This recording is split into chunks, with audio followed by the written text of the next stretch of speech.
क्या आपको मालूम है कि नेपाल में इन दिनों सड़कों पर लोकतंत्र की असली परीक्षा हो रही है। दोस्तों, स्वागत है आपका मेरे चैनल साजिद हुसैन पर। हम आपको पूरी रिपोर्ट बताएंगे और समझाएंगे इसके एक एक पॉइंट को। इससे पहले आपने मेरे चैनल को अगर सब्सक्राइब नहीं किया तो कर लीजिए। दोस्तों, आपको याद होगा नेपाल के युवाओं ने, खासकर जेन जेड ने अपनी आवाज बुलंद की है।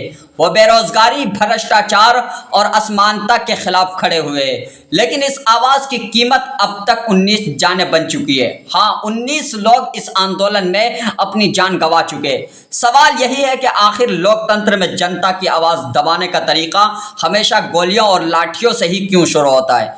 क्या यह लोकतंत्र का असली चेहरा है? नेपाल में गृह मंत्री ने इस्तीफा दे दिया है, लेकिन क्या इस्तीफा देना ही न्याय है या यह सिर्फ गुस्से को शांत करने के लिए एक राजनीतिक चाल है? जबकि 19 परिवार अपने बच्चों को खो चुके हैं, तो क्या महज एक इस्तीफे से उनका दर्द खत्म हो जाएगा? जेन जेड यानी वही पीढ़ी जो मोबाइल स्क्रीन से पूरी दुनिया देख लेती है, जिसे आप सोशल मीडिया की पीढ़ी कहते हैं, यही पीढ़ी अब सड़कों पर खड़े हैं। वो सिर्फ नारेबाजी नहीं कर रहे, वो अपने भविष्य का सवाल पूछ रहे। वो कह रहे कि अगर इस देश के हम नागरिक हैं तो हमें हक भी चाहिए, अवसर भी चाहिए और जवाबदेही भी चाहिए। लेकिन नेताओं के पास जवाब कहाँ होता है? उनके पास सिर्फ बहाने होते हैं और वही पुरानी कहानी, जो सवाल पूछे तो वो देशद्रोही है।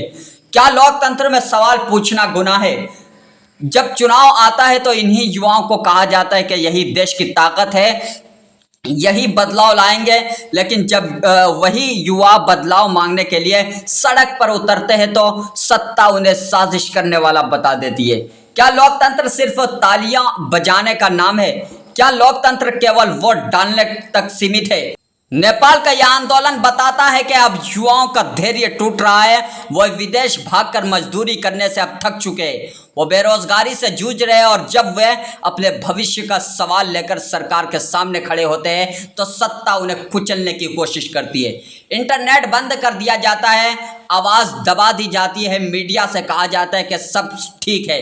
लेकिन अगर सब ठीक है तो 19 लोग क्यों मरे? अगर सब ठीक है तो गृह मंत्री को इस्तीफा क्यों देना पड़ा? अगर सब ठीक है तो आंदोलन खत्म क्यों नहीं हो रहा है? सोचिए, क्या लोकतंत्र में सरकारें जनता की होती है या जनता सरकारों की होती है?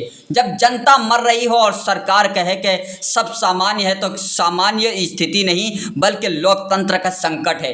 नेपाल की ये कहानी सिर्फ नहीं है दोस्तों, ये हर उस जगह की कहानी है जहां युवा सवाल पूछते हैं और सत्ता उन्हें डराने की कोशिश करती है। ये कहानी हर उस देश की है जहां नेता जनता से वादे करते हैं, लेकिन जब जनता हक मांगती है तो उन्हें खामोश कर दिया जाता है। 19 लाशें सिर्फ आंकड़े नहीं है दोस्तों, ये लोकतंत्र के आईने हैं। ये आईने हर उस सरकार को दिखा रहे हैं जो सोचती है कि जनता को सिर्फ वोट डालने का हक है, सवाल पूछने का नहीं। आखिर में यही सवाल रह जाता है, क्या लोकतंत्र में जनता मरेगी और नेता बचेंगे, या कभी ऐसा दिन आएगा जब नेता जनता के लिए जिएंगे, जनता के सवालों का जवाब देंगे? नेपाल की सड़कों पर इस समय जो आंदोलन हो रहा है वो सिर्फ नेपाल का आंदोलन नहीं है दोस्तों, बल्कि लोकतंत्र को बचाने का आंदोलन है।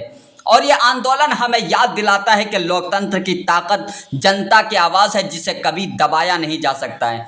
न्यूज़ रूम से मैं हूँ साजिद हुसैन और ये थी नेपाल के आंदोलन की सच्चाई, जो आपको टीवी की चमकती स्क्रीन पर शायद ही दिखाई दे।